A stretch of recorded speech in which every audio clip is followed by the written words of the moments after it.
Selamat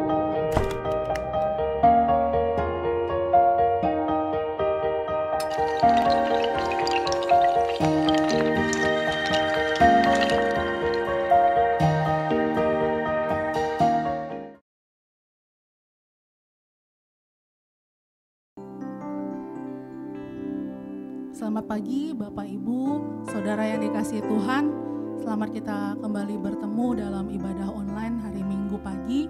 Dan tidak terasa sudah memasuki minggu kedua di bulan Agustus ini. Saya percaya walaupun saya tidak bertatap muka dengan Bapak Ibu Saudara sekalian, kita hanya bertemu di dalam virtual ibadah ini, tetapi saya percaya pemeliharaan dan campur tangan Tuhan, kuasa Tuhan tetap dinyatakan di dalam kehidupan kita, dan pemeliharaan Tuhan itu sempurna di dalam hidup kita. Karena itu Bapak Ibu, pagi hari ini kita mau datang, kita mau menyembah Tuhan, kita mau memuliakan nama Tuhan, kita mau bersyukur apapun keadaan kita hari ini. Kita tetap percaya bahwa Tuhan Allah yang sama, kuasanya tetap sama, mujizatnya tetap sama. Dan kalau kita ada di dalam hadirat Tuhan, maka kita mendapatkan kekuatan, sukacita, pemulihan yang baru yang Tuhan kerjakan. Mari Bapak Ibu, kita mau siapkan hati kita menyembah Tuhan. Mari tutup matamu, mari siapkan hatimu, buka hati kita untuk menyembah Tuhan.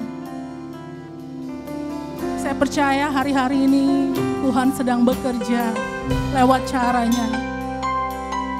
Tidak dapat kita mengerti Bapak Ibu Saudara, tetapi percayalah bahwa Yesus, Allah yang kita sembah adalah Allah yang baik. Apapun keadaanmu, mari kita sembah Dia. Haleluya. Terima kasih Tuhan. Kami percaya Engkau Bapa yang mengasihi kami Tuhan. Engkau Bapa yang baik. Engkau Bapa yang kasih-Nya sempurna. Engkau yang menjadi kekuatan kami. Mari Bapak Ibu sembah Dia. Pagi hari ini mari kita datang dengan kesungguhan hati kita. Kita berseru kepada Tuhan. Kita memuji, memuliakan nama Dia. Haleluya. Glory.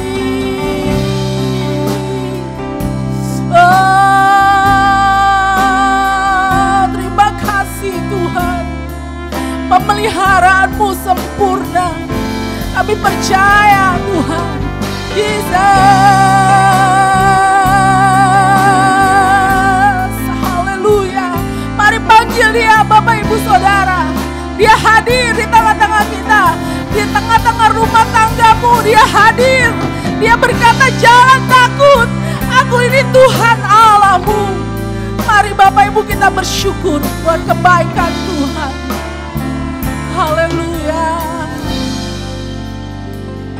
Tuhan, kami datang kepadamu pagi hari ini Tuhan.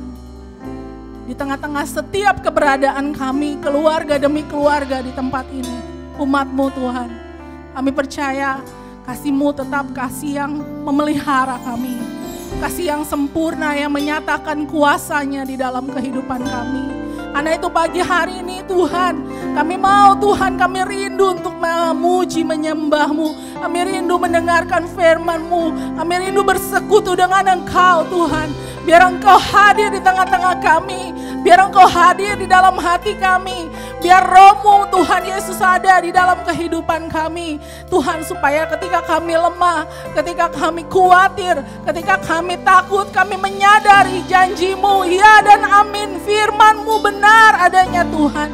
Dan kami dikuatkan lewat ibadah ini. Ibadah ini boleh mendatangkan ucapan syukur, boleh menjadi kekuatan di dalam hidup kami. Mari Bapa, Engkau bekerja buat setiap kami. Tuhan, buat rangkaian ibadah dari awal, pertengahan sampai akhirnya. Hamba-hamba-Mu yang melayani terlebih Tuhan di dalam firman-Mu, biar kiranya Tuhan urapan Allah bekerja. Tuhan Yesus, isi hati Tuhan dinyatakan, supaya Tuhan Yesus kami boleh menerima, mengerti, dan Tuhan melakukan akan firman-Mu.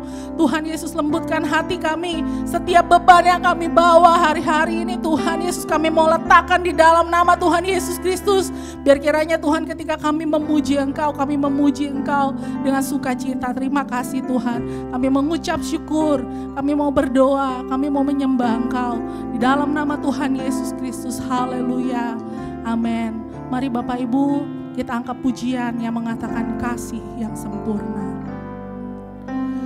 Kasih yang sempurna telah ku terima darimu, bukan karena kebaikanku, hanya oleh kasih karuniamu Kau pulihkan aku, layakkanku untuk dapat memanggilmu Bapa. Kau beri yang ku pinta saat ku mencari, ku mendapatkan. Ku ketuk pintumu dan Kau bukakan, sebab Kau Bapakku, Bapa yang kekal. Takkan Kau biarkan aku melangkah hanya sendirian. Kau selalu ada bagiku, sebab Kau Bapakku, Bapa yang kekal. Mari Bapak Ibu, angkat pujian dengan iman.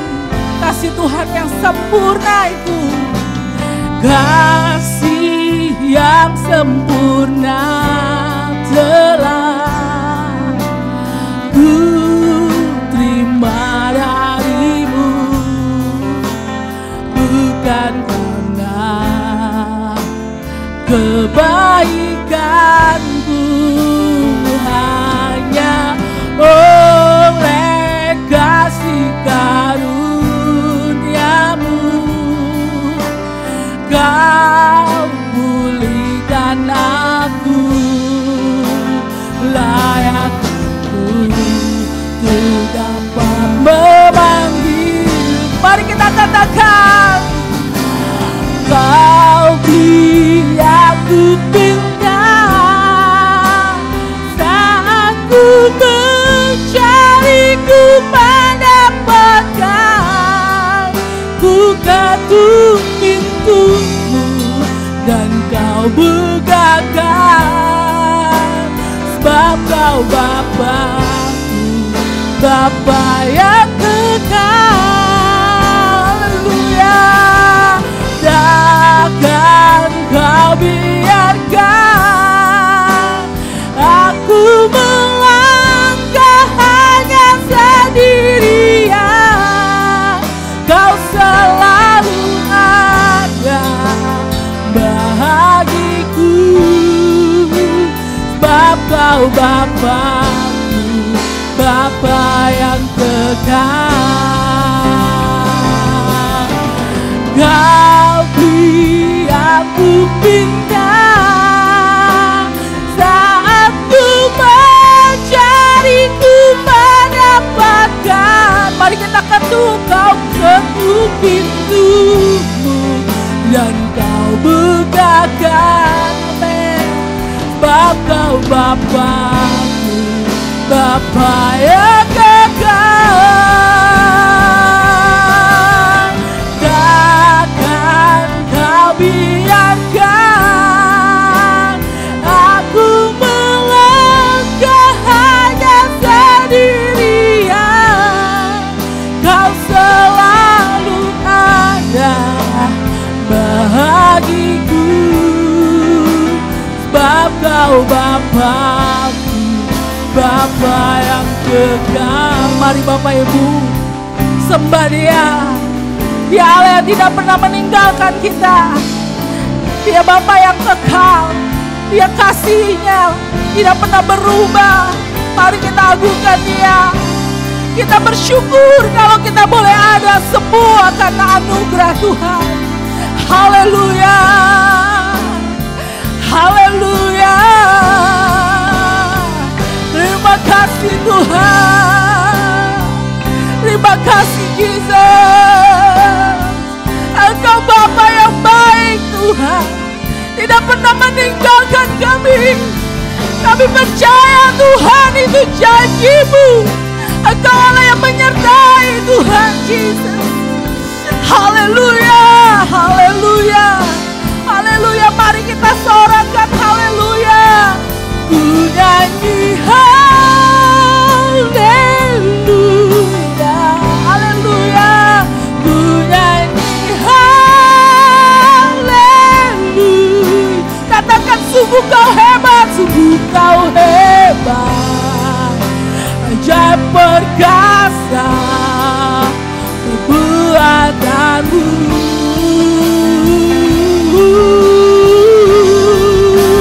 Ku nyanyi haleluya. Ku nyanyi haleluya.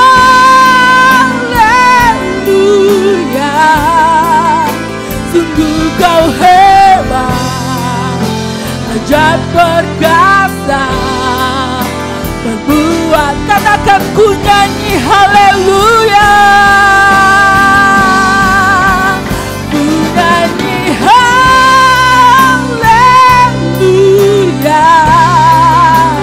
Ku nyanyi haleluya.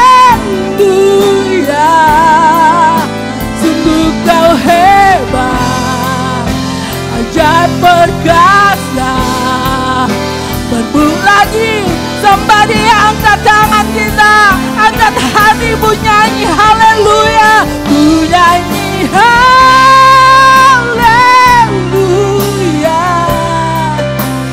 Ku nyanyi haleluya.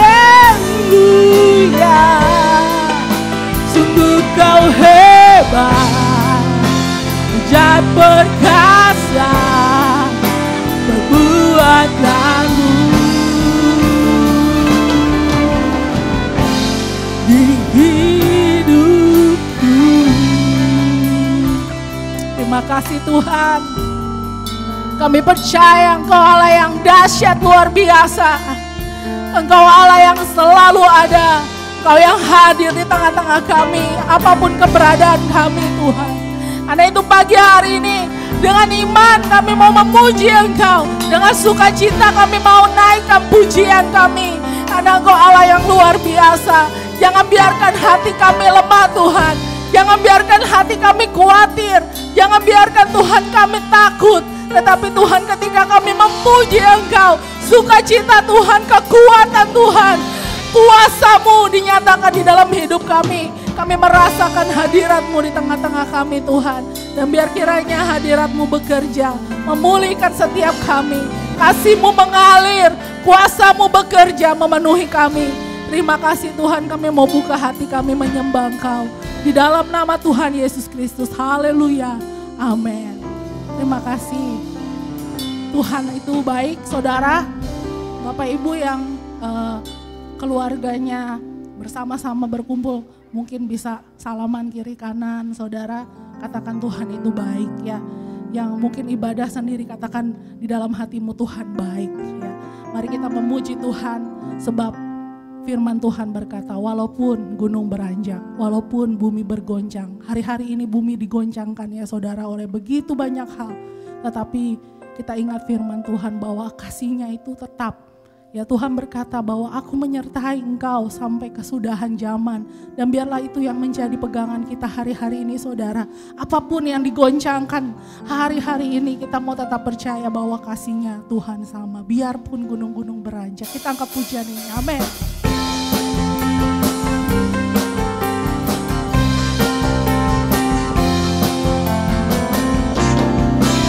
Biarpun gunung-gunung beranjak dan bukit-bukit bergoyang, tapi kasih setiamu akan beranjak dariku.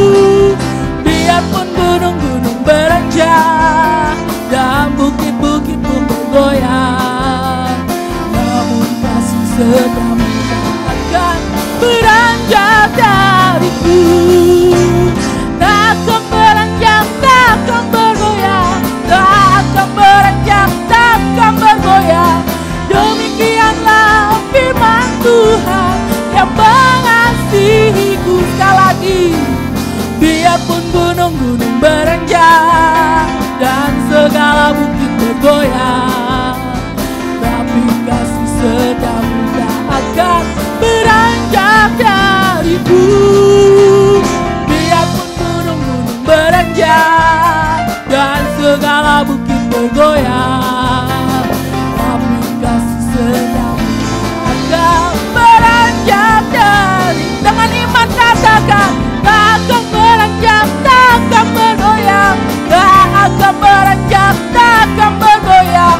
Demikianlah firman Tuhan yang mengasihiku. Tak akan beranjak, tak akan bergoyang, tak akan beranjak, tak akan bergoyang. Demikianlah firman Tuhan yang sekali lagi dengan iman katakan, tak akan beranjak, tak akan bergoyang, tak akan beranjak, tak akan bergoyang. Demikianlah firman Tuhan yang mengasihiku. Puji Tuhan Bapak Ibu. Saya teringat ya waktu menyiapkan pujian minggu ini ya Bapak Ibu, saya teringat kisah Tuhan berada di atas air ya, dengan background di mana pada saat itu murid-muridnya disuruh untuk menyeberangi sebuah danau dan ada angin sakal, ada badai ya, dan mereka ketakutan. Tetapi Tuhan datang dan Tuhan berkata, ini aku, jangan takut. Ya, biar kiranya ini juga yang menjadi kekuatan kita ya Bapak Ibu Saudara, bahwa di tengah-tengah apapun yang kita alami hari-hari ini, biar Tuhan saja yang menjadi kekuatan kita, biar Tuhan saja yang menjadi sandaran kita.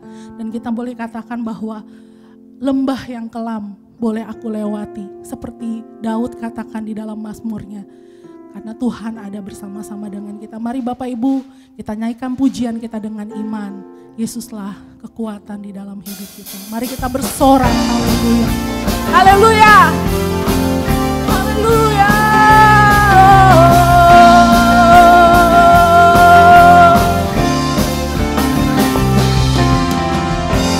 Yesus, kau kekuatan di hidupku,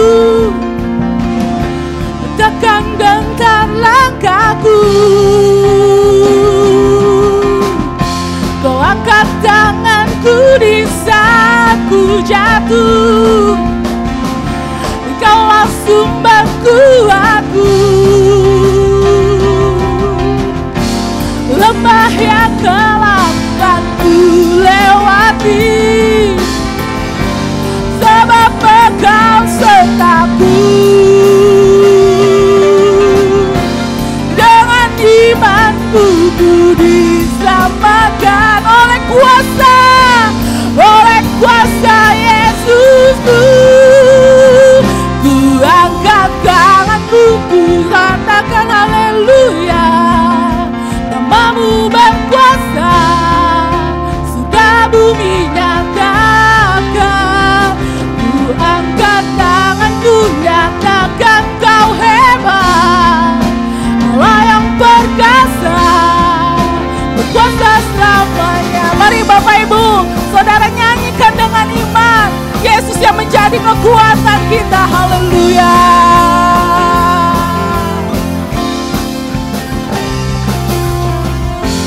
Yesus, kau kekuatan di hidupku, takkan gentar langkahku. Kau angkat tanganku di aku jatuh, Kaulah sumber kuatku. Lembah yang kelam kan ku lewati, sebab Engkau sertaku. Dengan imanku ku diselamatkan oleh kuasa Yesus. Mari kita angkat tangan kita, ku angkat tanganku, ku serahkan haleluya. Namamu berkuasa, sudah bumi nyatakan. Ku angkat tanganku,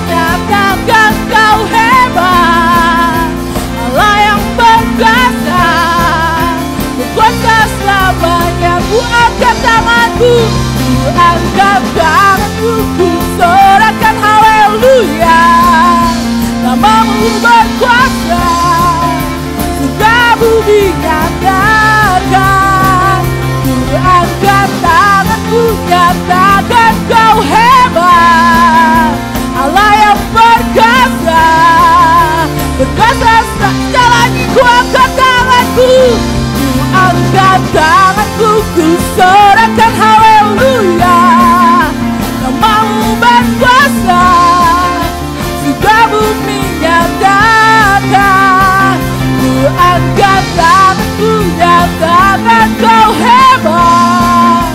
Allah yang perkasa, kekuatan namanya. Haleluya. Terima kasih Tuhan, Engkau Allah yang hebat. Ini kemuliaan bagi nama Yesus. Haleluya. Haleluya. Haleluya. Bapak Ibu Saudara, yakinlah bahwa Tuhan yang selalu menjadi kekuatan di dalam hidup kita. Firman Tuhan katakan, mintalah, carilah, ya, ketuklah, maka engkau akan mendapatkan aku. Mari hari-hari ini saudara, kita merendahkan diri di hadapan Tuhan. Seperti seorang wanita yang sakit pendarahan, yang berkata di dalam hatinya, asal ku jamah saja jubahnya, saya yakin saya sembuh. Karena itu Bapak Ibu Saudara, inilah yang menjadi keyakinan kita, iman kita. Asal saya bersandar kepada Tuhan, asal saya datang, asal saya tetap ada di dalam Tuhan, maka saya boleh dapat senantiasa dikuatkan, boleh senantiasa disegarkan, boleh senantiasa mendapat sukacita di tengah-tengah apapun yang kita hadapi. Mari Bapak Ibu, kita mau datang kepada Tuhan, kita masuk di dalam hadirat-Nya, kita menyembah Dia. Kasih Tuhan itu selalu nyata di dalam hidup kita. Karena itu jangan takut, jangan gentar. Biar Tuhan yang menjadi pengharapan kita, Tuhan yang menjadi kekuatan kita. Terima kasih Tuhan. Mari Bapak Ibu, kita datang di dalam hadirat Tuhan. Percayalah bahwa Tuhan hadir di tempat engkau berada saat ini. Tuhan mau menyatakan kuasa-Nya, Tuhan mau menyatakan kasih-Nya, Tuhan mau menyatakan kekuatan-Nya di dalam engkau. Mari kita bersandar hanya kepada Tuhan saja hari-hari ini.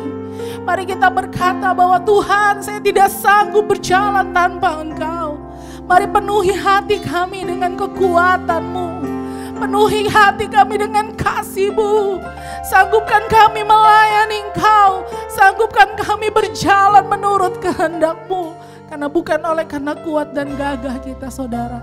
Mari kita datang kepada Tuhan, kita sembah Dia. Katakan, penuhi hatiku dengan hadir-Mu. Haleluya. Engkau hadir di tengah-tengah kami Tuhan. Haleluya. Penuhi hatiku dengan hadir-Mu. Katakan, ku ingin memandang, ku ingin memandang wajah-Mu, oh Tuhan, di dalam kekudusan-Mu. Bawaku dekat dalam hati-Mu. Katakan, saya ingin mendengar suara-Mu Tuhan. Ku ingin mendengar suara-Mu, oh Tuhan, di tempat kudus-Mu sekarang. Katakan, ku rasakan, ku rasakan kasih-Mu dan indahnya kekudusan-Mu. Penuhi dengan kasih-Mu, diam di hadirat-Mu. Ku mengangkat tanganku dan ku bersyukur, dan ku bersyukur menyembah-Mu. Penuhi dengan kasih-Mu, diam di hadirat-Mu. Haleluya. Penuhi hatiku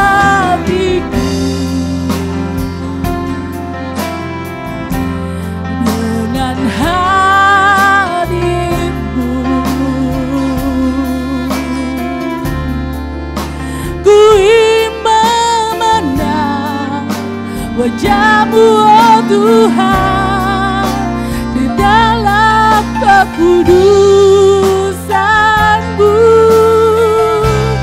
bawaku dekat dalam hati-Mu.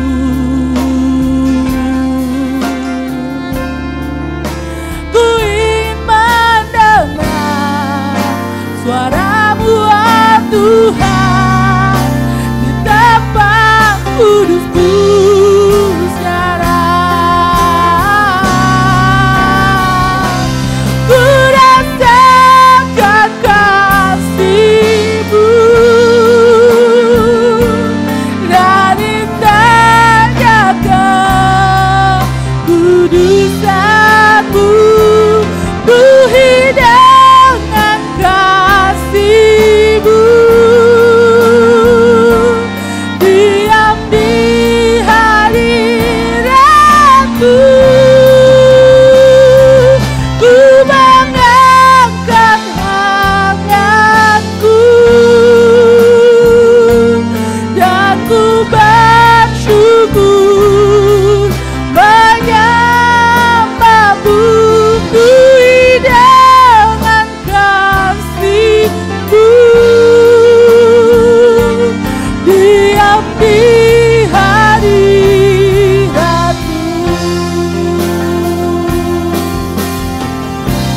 Sujud di atasnya, ku bawa hidupku, ku terima anugerahnya, ya pujiku dan bebaskanku. Kau ubah hidupku,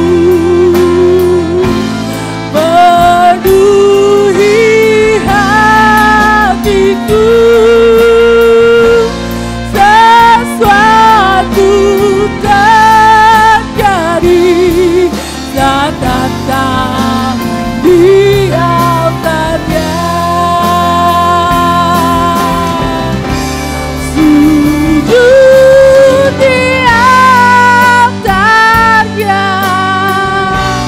ku bawa hidupku, ku terima anugerahnya, ya pujiku dan bebaskanku.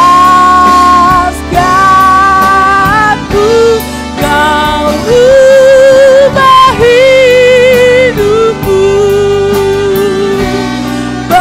barui hatiku.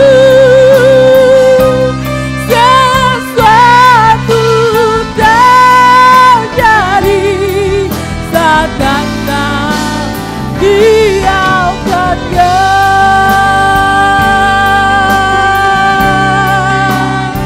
Mari kita datang bawa hidup kita di altar Tuhan. Dia hadir saudara, dia hadir di mana engkau berada. Percayalah kasih-Nya sama, kuasa-Nya sama. Dia hendak memulihkan kita. Mari kita sembah Dia. Haleluya. Kami datang Tuhan, kami sujud di altar-Mu. Haleluya. Kami menyembah-Mu. Yesus, Engkau kepercayaan Tuhan Yesus. Kami percaya Kau ada di dalam hidup kami. Haleluya, haleluya. Kami tinggikan nama-Mu. Haleluya.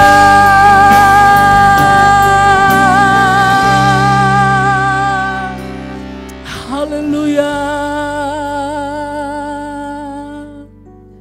Kami percaya Tuhan Engkau ada di tengah-tengah kami.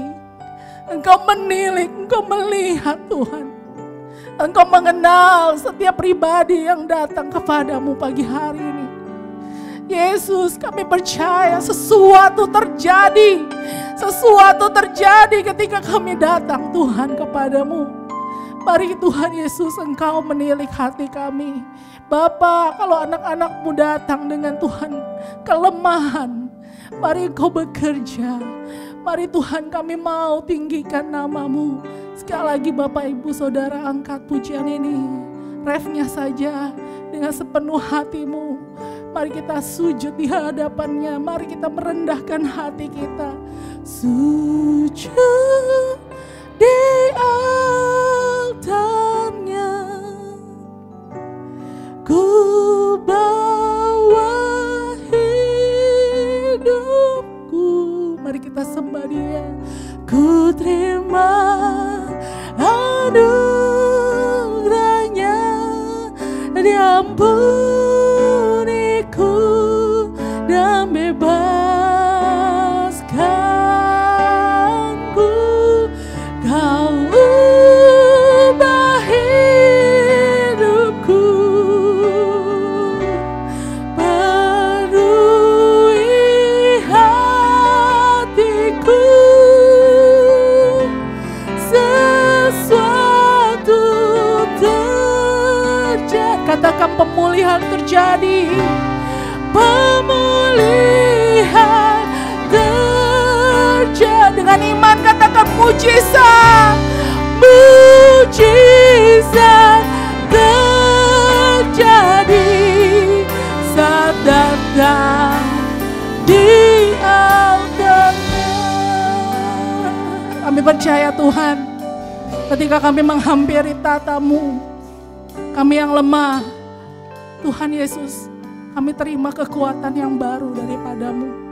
Kami yang khawatir, kami yang takut, Tuhan, kami mendapat kekuatan, sukacita, damai sejahtera di dalam Engkau. Bapa, biar firman-Mu yang diberitakan Tuhan mengalir di dalam hidup kami. Kasih-Mu mengalir di dalam hidup kami. Ampuni Tuhan kalau hari-hari ini kami, Tuhan Yesus, lalai. Tuhan, hari-hari ini kami jauh daripada-Mu. Tetapi Tuhan Yesus, apapun yang kami alami, kami mau berkata di dalam hati kami, Tuhan, Engkau Allah kami. Tetap Tuhan Yesus, hari ini, besok, sampai selama-lamanya.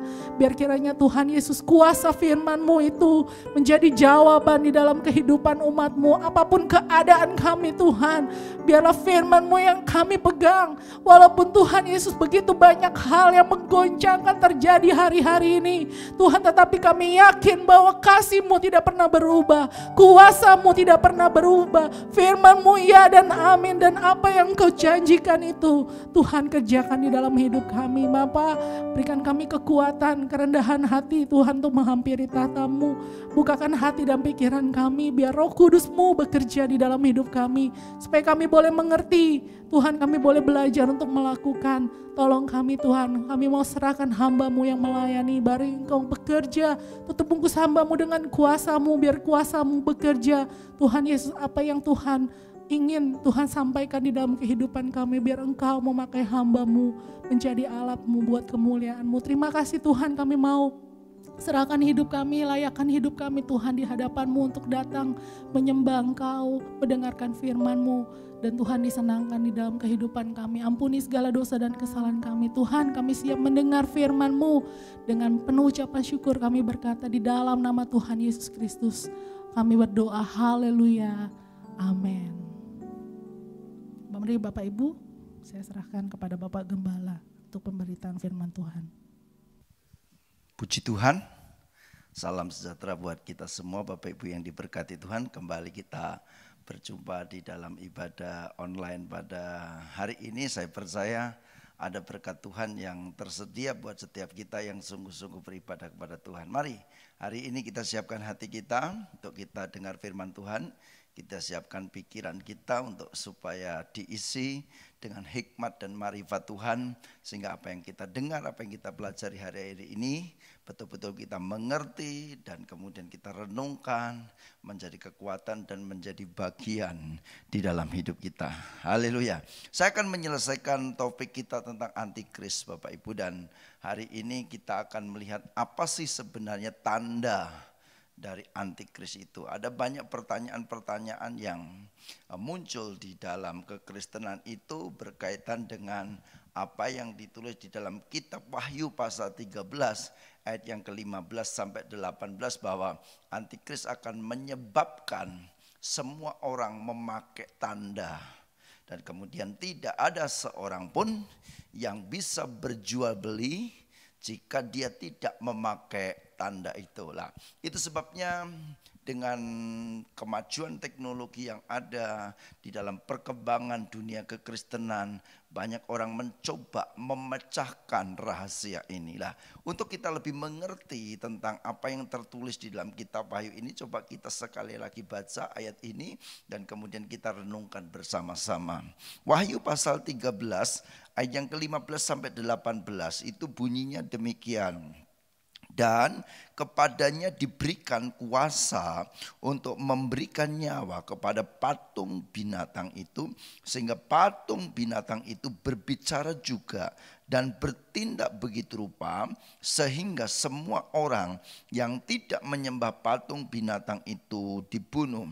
Dan ia menyebabkan sehingga kepada semua orang kecil atau besar, kaya atau miskin, merdeka atau hamba, diberi tanda pada tangan kanannya atau pada dahinya. Dan tidak seorang pun yang dapat membeli atau menjual selain daripada mereka yang memakai tanda itu, yaitu nama binatang itu atau bilangan namanya. Yang penting di sini ialah hikmat.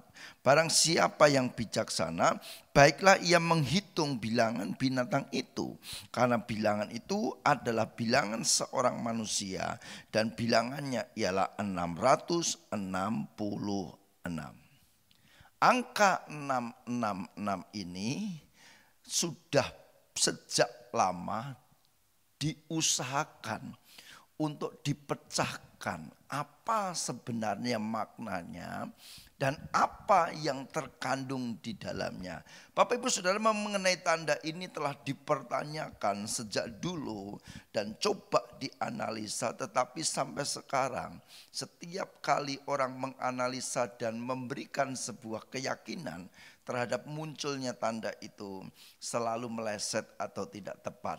Itu sebabnya kita perlu memahami konteks Alkitab ini, sebagaimana Alkitab ini ditulis, dan kita belajar menganalisanya berkaitan dengan kaidah-kaidah yang benar di dalam menelaah atau menafsirkan Alkitab. Apakah yang tertulis ini betul-betul nanti bahwa semua orang dikasih cap, dikasih tanda yang kelihatan secara fisik, ataukah ini berkaitan dengan sebuah gambaran dan bukan bentuk fisik nyata, tetapi ini sebuah bayangan atau figuratif saja.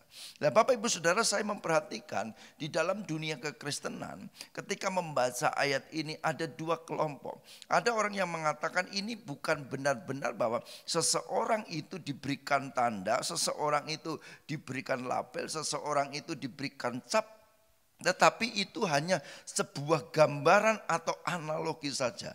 Tetapi di sisi lain ada kelompok yang betul-betul yakin bahwa nanti pada zaman antikris itu ada sebuah penandaan yang diberikan kepada seseorang, dan kemudian orang itu memiliki keabsahan sebagai pengikut antikris, dan kemudian dia punya hak di dalam pemerintahan antikris. Dan kemudian di dalam ayat ini dikatakan dia bisa berjual beli, dia bisa bertransaksi, dia bisa mengurus sesuatu pada waktu itu karena mereka memakai tanda itulah. Coba kita telaah bersama-sama dua pendapat ini. Yang pertama berpendapat bahwa yang tertulis di sini bahwa tanda ini itu hanya sebuah analogi atau gambaran. Nah, pendapat ini kemudian dikaitkan dengan apa yang tertulis di dalam kitab Keluaran pasal yang ke-13 ayat yang 8 sampai 16.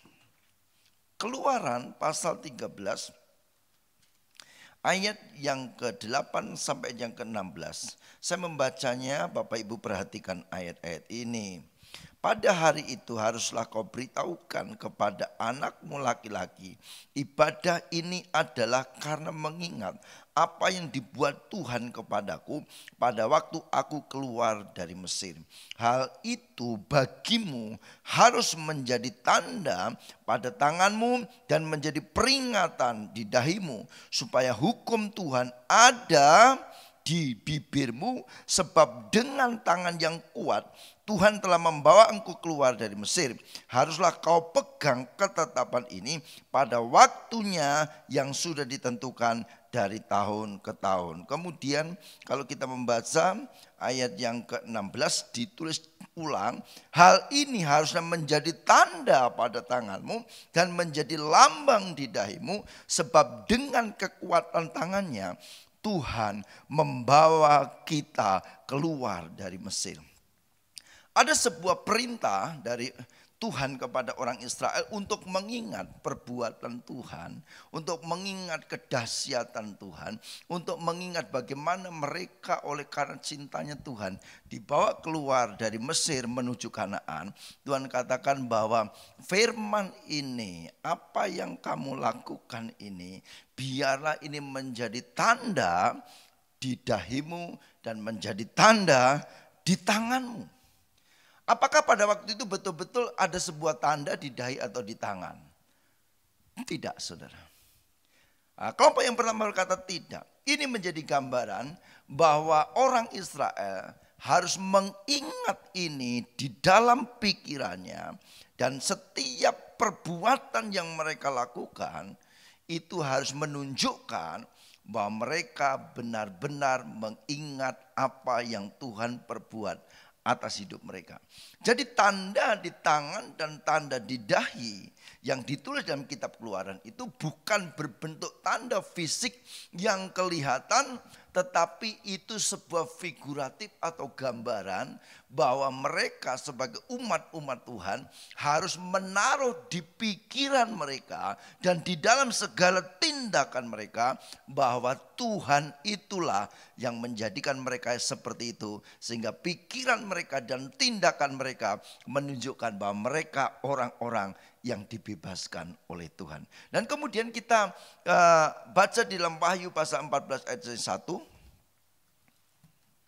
Kitab Wahyu pasal yang ke-14 ayat yang pertama. Dan aku melihat sesungguhnya anak domba berdiri di bukit Sion, dan bersama-sama dengan dia 144.000 orang, dan di dahi mereka tertulis namanya dan nama bapaknya. Ada yang mempertanyakan, apakah betul bahwa di dahi mereka tertulis nama Tuhan Yesus Kristus dan Bapa di surga?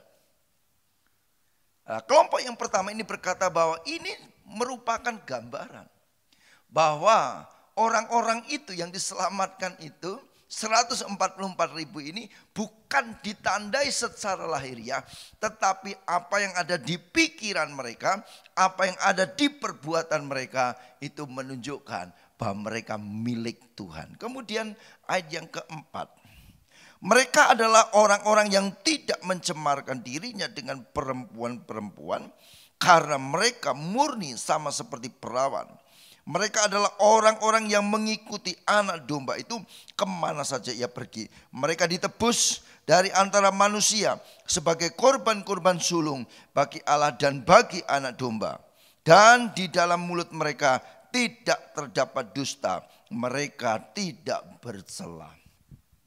Jadi ketika mengacu kepada ayat-ayat ini, maka kelompok yang pertama berkata, demikian juga dengan tanda yang disebutkan dalam Wahyu pasal 13 itu hanya bersifat bayangan dan bukan bersifat fisik seperti yang diyakini oleh banyak orang, bahwa antikris itu akan menyebabkan orang itu di dalam pikirannya, di dalam tindakannya itu sama persis dengan apa yang ada di pikiran dan di perbuatan antikris. Dan itulah orang-orang yang kemudian mengakui otoritas antikris dan bertindak sama persis dengan antikris. Nah, kelompok pertama ini tetap yakin bahwa tidak mungkin ada penandaan secara fisik, Karena itu bersifat figuratif atau gambaran saja.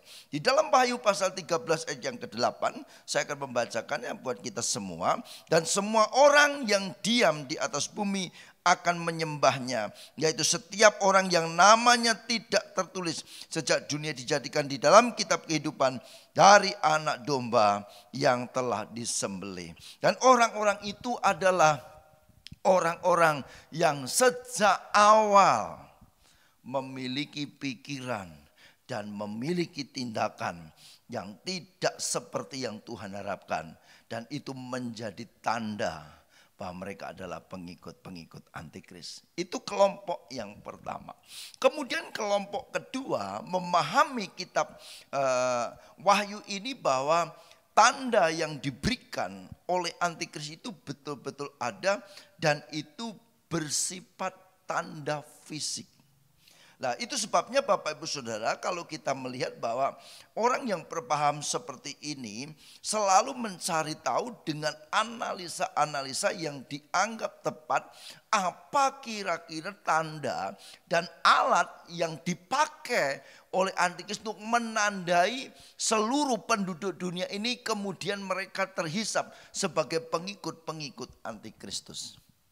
Nah, itu sebabnya kita tidak heran kalau sampai hari ini ada orang mulai menganalisa, mau menafsirkan ketika muncul sesuatu yang baru dan kemudian mereka berpikir jangan-jangan ini menjadi alat antikris. Dan kalau kita perhatikan di dunia kekristenan hari-hari ini yang sedang heboh dan yang sedang diperbincangkan adalah munculnya chip, microchip, yang katanya akan ditanam di dalam tubuh manusia, ditanam di dahi, ditanam di tangannya, dan itu akan menjadi seperti database manusia itu terhadap semua keberadaannya, dan kemudian antikris bisa mengontrol orang itu dengan begitu rupa sehingga orang itu tunduk taat kepadanya di dalam seluruh kehidupannya. Bahkan seluruh gerak-gerik orang itu dapat diketahui dari microchip yang sudah ditanam di dalam dahi seseorang itu. Nah, Bapak Ibu Saudara, untuk kita meyakinkan bahwa alat ini menjadi alat antikris dan alat ini merupakan sebuah alat yang akan dipakai untuk mengontrol seluruh manusia di seluruh dunia, maka kita perlu memahami munculnya microchip ini, saudara.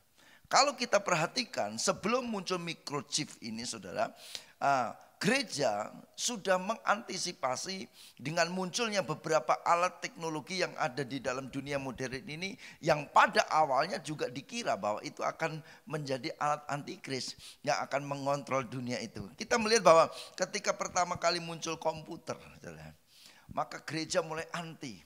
Wah, ini bisa dipakai untuk mengontrol seluruh umat manusia. Mereka mulai menghitung C itu 3, O berapa, M dan sebagainya. Dan kemudian ketika dihitung dan kemudian dikalikan 6, maka mereka menemukan bahwa ada angka 666. Dan itu artinya bahwa komputer itu menjadi alatnya antikris yang akan dipakai untuk mengontrol manusia seluruh dunia. Tapi saudara perhatikan perkembangan selanjutnya bahwa justru gereja banyak menggunakan komputer ini, dan ini dianggap sebagai kemajuan teknologi yang membantu penyebaran Injil ke seluruh dunia. Dan artinya bahwa perkiraan mereka di awal itu adalah sebuah kesalahan. Dan kemudian muncul lagi, saudara, dengan adanya internet, ya. Dan kemudian ada search engine-nya www, ya, 3W ini, yang artinya World Wide Web, itu dianggap sebagai triple W. Kalau orang Yahudi menghitung dari angka belakangnya itu huruf Yahudi wow 666.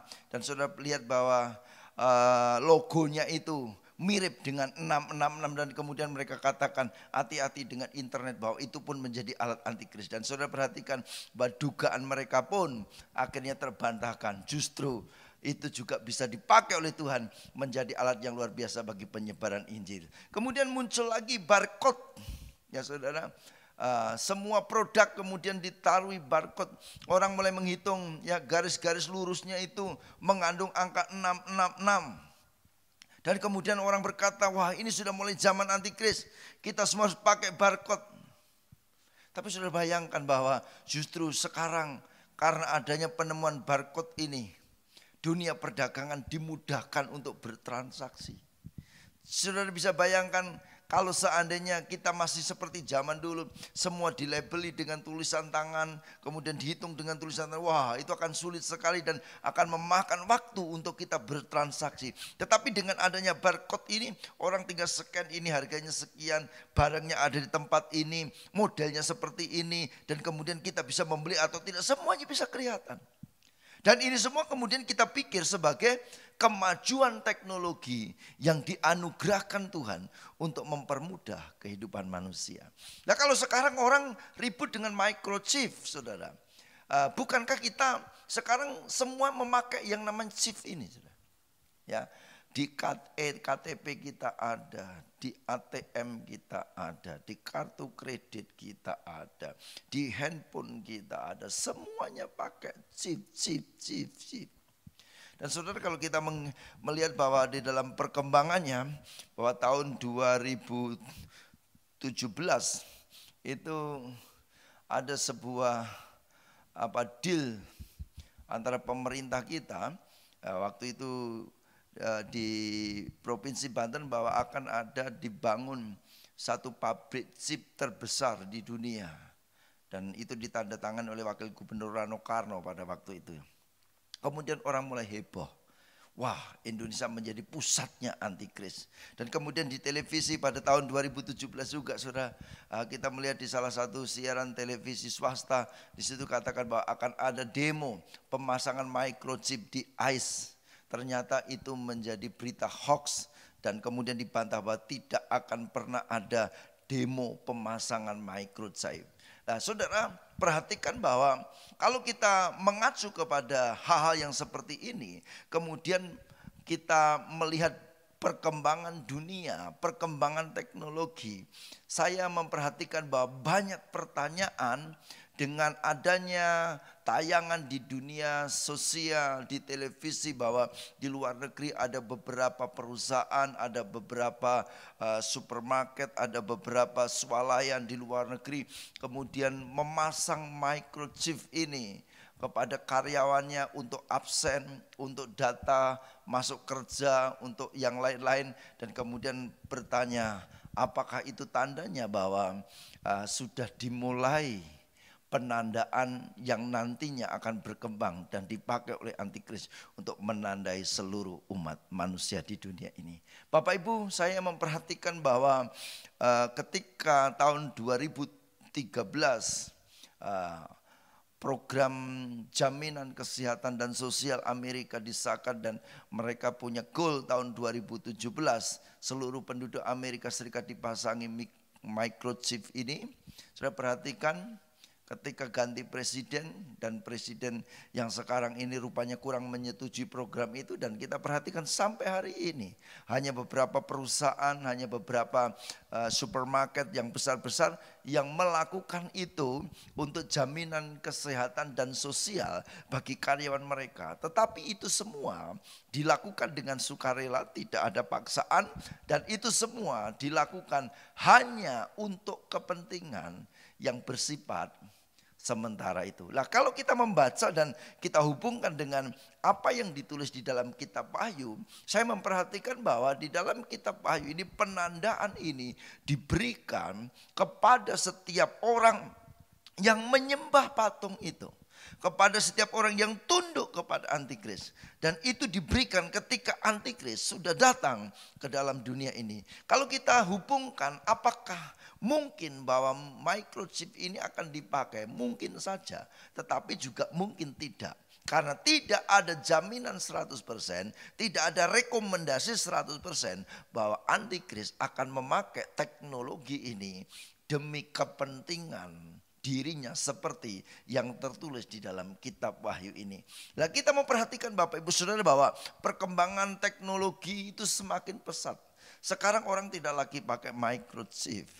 Orang tinggal scan jarinya, orang sudah bisa terdeteksi siapa dirinya. Absen-absen di kantor-kantor modern sudah tidak pakai lagi kartu. cukup menempelkan jempolnya, cukup menempelkan jarinya, maka sudah bisa terdeteksi dengan benar siapa orang itu, karyawan situ atau bukan, dan semuanya bisa dilihat dengan jelas. Dan kalau saya memperhatikan perkembangan teknologi yang seperti itu, maka saya berani katakan kemungkinan besar bahwa antikris tidak memakai microchip ini. Karena apa? Karena kita belum mengerti perkembangan teknologi selanjutnya seperti apa. Tetapi kita juga perlu waspada. Karena ini juga bisa menjadi alat antikris yang akan dipakai untuk mengontrol seluruh penduduk dunia. Seperti yang tertulis di dalam kitab Wahyu ini. Nah, Bapak Ibu Saudara, kita perlu berhati-hati dengan hal yang seperti ini. Memang tidak ada rekomendasi 100% bahwa chip ini akan dipakai oleh antikris. Nah, yang pertama, pemasangan tanda ini berkaitan memang dengan penyembahan. Sementara kalau kita hari ini orang-orang memasang microchip bukan untuk penyembahan. Banyak orang yang karena bermasalah kesehatannya mau dipasangi microchip supaya dideteksi. Contohnya sakit jantung. Supaya kalau dianfal di mana-mana dapat diketahui, dapat dilacak. Itu bisa dipakai. Dan saya tadi katakan bahwa ada beberapa perusahaan, ada beberapa pabrik, ada beberapa swalayan besar di luar negeri menggunakan itu untuk data karyawannya, untuk absen masuk kerja. Dan itu menjadi sesuatu yang bersifat temporer dan bukan bersifat permanen.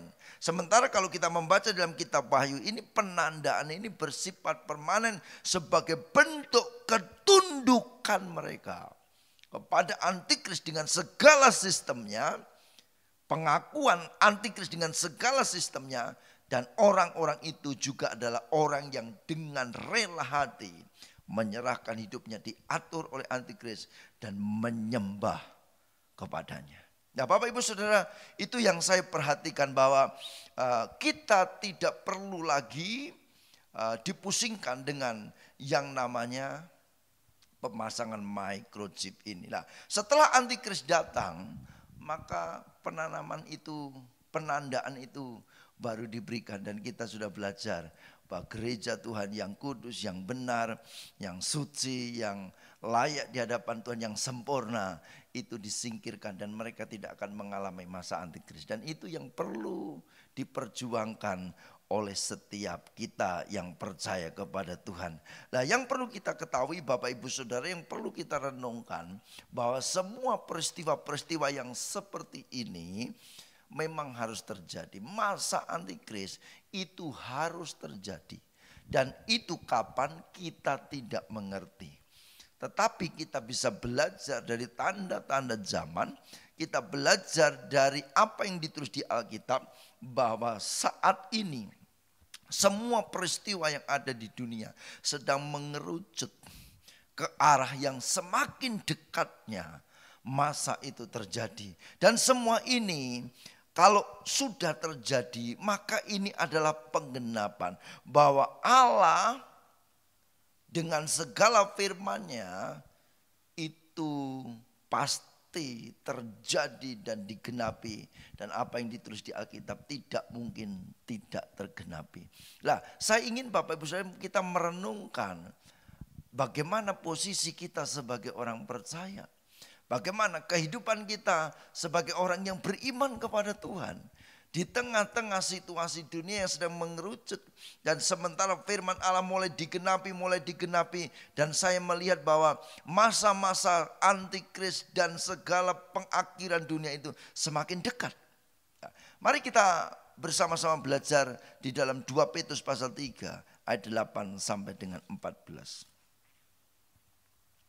Kitab 2 Petrus pasal 3 ayat 8 sampai dengan 14. Akan tetapi saudaraku yang kekasih, yang satu ini tidak boleh kamu lupakan, yaitu bahwa di hadapan Tuhan satu hari sama seperti 1000 tahun, dan 1000 tahun sama seperti satu hari. Artinya menurut kita lama, tapi menurut Tuhan itu cepat, gitu ya. Tuhan tidak lalai menepati janjinya, sekalipun ada orang yang menganggapnya sebagai kelalaian. Tetapi ia sabar terhadap kamu, karena ia menghendaki supaya jangan ada yang binasa, melainkan supaya semua orang berbalik dan bertobat. Tetapi hari Tuhan akan tiba seperti pencuri. Pada hari itu langit akan lenyap dengan gemuruh yang dahsyat, dan unsur-unsur dunia akan hangus dalam nyala api, dan bumi dan segala yang ada di atasnya akan hilang lenyap. Jadi jika segala sesuatu ini akan hancur secara demikian, betapa suci dan salehnya kamu harus hidup, yaitu kamu yang menantikan dan mempercepat kedatangan hari Allah. Pada hari itu langit akan binasa dalam api, dan unsur-unsur dunia akan hancur karena nyalanya. Tetapi sesuai dengan janjinya, kita menantikan langit yang baru dan bumi yang baru di mana terdapat kebenaran. Sebab itu saudara-saudaraku yang kekasih, sambil menantikan semuanya ini, kamu harus berusaha supaya kamu kedapatan tak bercacat dan tak bernoda di hadapannya dalam perdamaian dengan Dia. Firman Allah sudah menyatakan kepada kita bahwa dunia dengan segala isinya yang hari-hari ini kita tempati, yang penuh dengan dosa, penuh dengan kekotoran, penuh dengan kenajisan, itu akan dilenyapkan oleh Tuhan. Dan sebagai gantinya, setiap orang yang hidup di dalam kebenaran, tidak bercacat celah, mempercayai Tuhan dengan sungguh-sungguh, maka dia akan ditempatkan di langit yang baru dan bumi yang baru, di mana di dalamnya hanya terdapat kebenaran. Dan itulah yang kita rindukan, bahwa di tempat yang baru di mana Allah siapkan bagi kita semua, di sana tidak ada lagi kesusahan, di sana tidak ada lagi penyakit, di sana tidak ada lagi dosa, di sana tidak ada lagi kedagingan, dan kita hidup dalam damai sejahtera untuk selama-lamanya. Dan Tuhan memberikan firman-Nya bahwa menjelang zaman itu, saudara, maka dunia akan digoncangkan.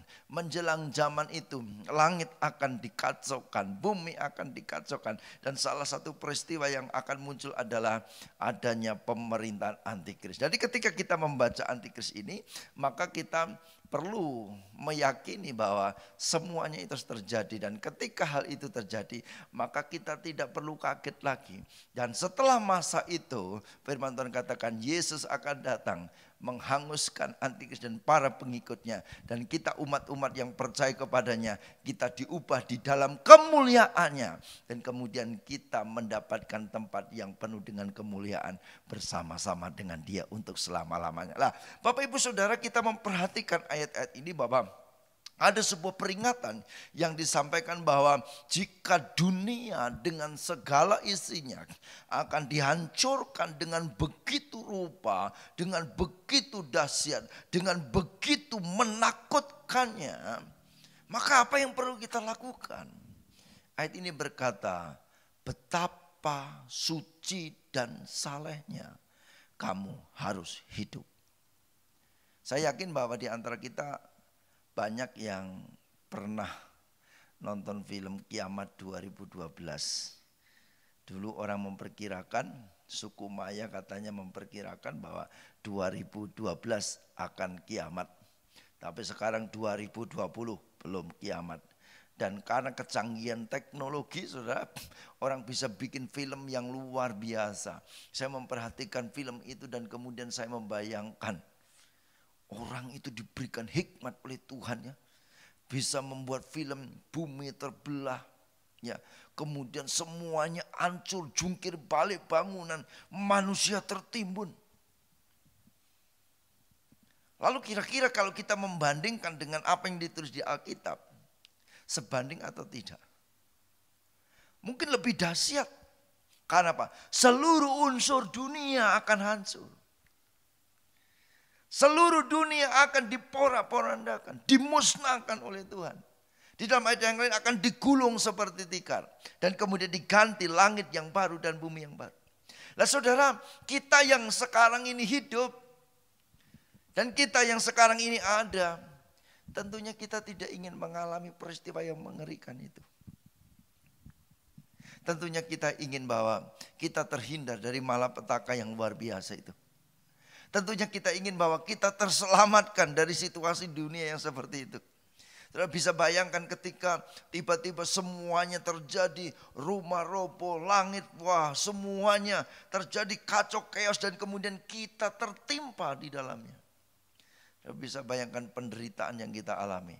Tetapi ayat ini berkata, jadi jika segala sesuatu akan hancur secara demikian, betapa suci dan salehnya kamu harus hidup. Kenapa kita harus hidup dalam kesucian dan kesalehan? Supaya kita terhindar dari peristiwa itu. Nah Bapak Ibu Saudara, coba kita cek apa yang dimaksud dengan kesucian dan kesalehan itu. Kata suci itu artinya dipisahkan, terpisah, tersendiri, tidak terkontaminasi oleh bakteri. Dan masih banyak lagi pengertian dari kata suci atau kudus. Dan itu kita. Kalau saleh itu berkaitan dengan apa yang kita lakukan sebagai bentuk ketaatan kepada firman Tuhan, itu disebut kesalehan. Jadi kalau firman Tuhan ini berkata kita harus kudus, kita harus saleh, kita tidak boleh cacat celah, artinya jangan memberi diri kita terkontaminasi dengan dosa. Jangan membuat diri kita ini terpengaruh dengan dosa, dikuasai dosa, dan harus ada sekat, harus ada pemisah antara hidup kita yang sudah dikuduskan Tuhan dengan dunia yang penuh dosa ini. Harus ada pemisah, harus ada bedanya. Dan kemudian kita yang sudah menerima firman, kita yang sudah menerima pengajaran itu, mari kita lakukan dengan sungguh-sungguh sehingga kita disebut orang-orang kudus dan orang-orang saleh. Dan biarlah ketika Tuhan datang dengan segala kemuliaannya, dengan segala kemurkaannya kepada dunia ini, kita umat-umatnya terlepas sebab dia menemukan setiap kita tidak ada cacat celah di dalamnya dan kita hidup berdamai dengan dirinya. Nah, saya ingin Bapak Ibu Saudara bahwa berkaitan dengan tanda antikris ini kita tidak cepat bingung, kita tidak cepat khawatir, kita tidak cepat ragu, tetapi kita harus waspada. Kalau saudara tanya, Pak Pendeta, kira-kira Pak Pendeta mau enggak diberikan microchip itu di dalam tubuh Pak Pendeta? Saya akan tolak saudara. Saya akan bertanya untuk apa? Kalau tidak ada kepentingannya, buat apa? Ya, saya khawatir justru pemasangan ini seandainya diberikan kepada kita, itu nantinya bisa dipakai untuk kepentingan intelijen internasional atau kepentingan-kepentingan yang lain yang akan membahayakan kehidupan kita secara pribadi. Tetapi saya mau katakan, yang terpenting dalam kehidupan kita adalah hidup benar, kudus dan layak di hadapan Tuhan. Dan saya percaya Bapak Ibu Saudara, setiap kita yang sungguh-sungguh percaya kepada Tuhan, kita tidak akan memasuki masa-masa seperti itu. Dan tanda itu akan diberikan kepada orang-orang yang memang nama mereka tidak tercatat di dalam buku kehidupan. Sementara kita adalah orang-orang yang berkata namaku di sanalah dalam buku kehidupan kekal. Dan kita adalah milik-milik Tuhan mulai hari ini sampai selama-lamanya. Jadi Bapak Ibu Saudara, mari jangan khawatirkan, jangan pusingkan dengan tanda-tanda antikris. Mari jangan pusingkan dengan pemasangan chip dan lain sebagainya. Yang penting sekarang hiduplah di dalam Tuhan dengan sungguh-sungguh. Jadikan engkau orang yang suci, orang yang saleh, orang yang tidak bercacat celah. Saya yakin percaya Tuhan akan melepaskan kita dari masa-masa kesukaran itu dan kita menjadi umatnya untuk selama-lamanya. Tuhan Yesus memberkati. Haleluya. Mari Bapak Ibu yang diberkati Tuhan, kita berdoa kepada Tuhan. Kita minta kekuatan Tuhan supaya kita tetap diberi kemampuan untuk hidup seturut dengan firman-Nya. Untuk kita tetap hidup di dalam genggaman tangan-Nya dan kita tetap menjadi pribadi yang menyenangkan hati Tuhan. Haleluya. Mari tundukkan kepalamu, berdoalah dengan sungguh-sungguh. Saya percaya Tuhan akan memberikan kemampuan kepada kita. Haleluya. Haleluya. Amin. Kau baik Tuhan, Kau baik. Kau baik. Haleluya. Kami bersyukur. kami bersyukur.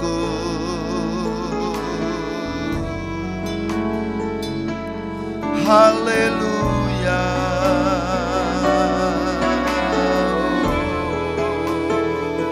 Terima kasih Tuhan. Mari nyatakan kasih-Mu kepada Tuhan, rasa syukur-Mu kepadanya, sebab Dia yang sudah memimpin engkau, Dia yang memilih engkau, Dia yang menuntun engkau sampai hari ini. Katakan, aku bersyukur, aku bersyukur, aku bersyukur Tuhan. Haleluya.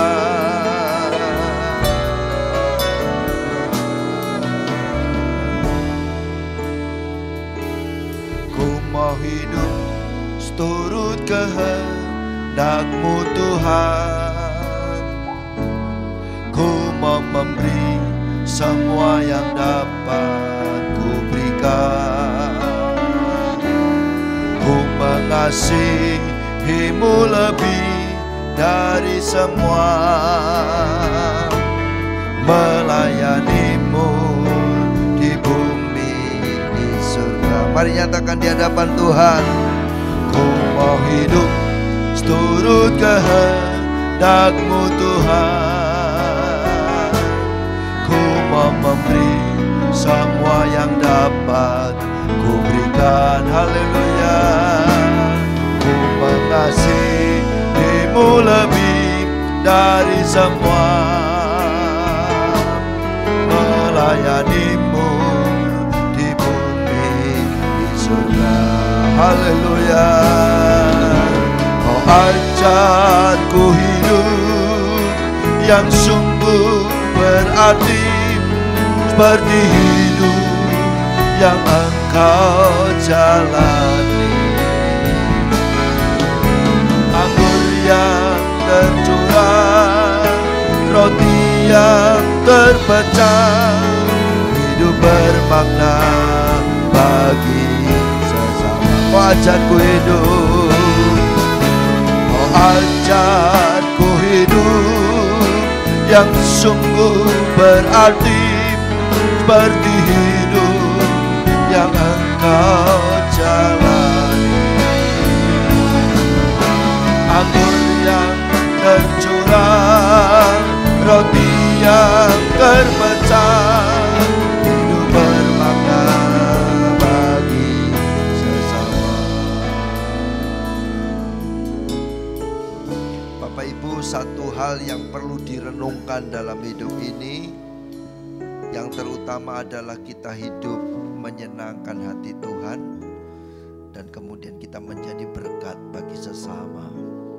Ketika dua-dua ini bisa kita lakukan dalam hidup ini, maka sukacita surgawi saya yakin melimpah dalam hidupmu dan dalam hidupku. Bapak Ibu Saudara, tidak ada tujuan lain kecuali kita nanti bersama-sama dengan Tuhan di dalam kemuliaannya. Itu sebabnya katakan dengan sungguh-sungguh, aku mau menyenangkan hati-Mu Tuhan. Aku mau hidup seturut kehendak-Mu, dan aku mau menjadi berkat selama Engkau memberikan kesempatan aku hidup di dalam dunia ini. Haleluya. Mari kita nyanyikan pujian ini sekali lagi, dan kita akan berdoa dengan sungguh-sungguh pada saat ini. Haleluya. Oh, ku mau hidup seturut kehendak-Mu Tuhan. Ku mau memberi semua yang dapat ku berikan. Ku mengasihi-Mu lebih dari semua,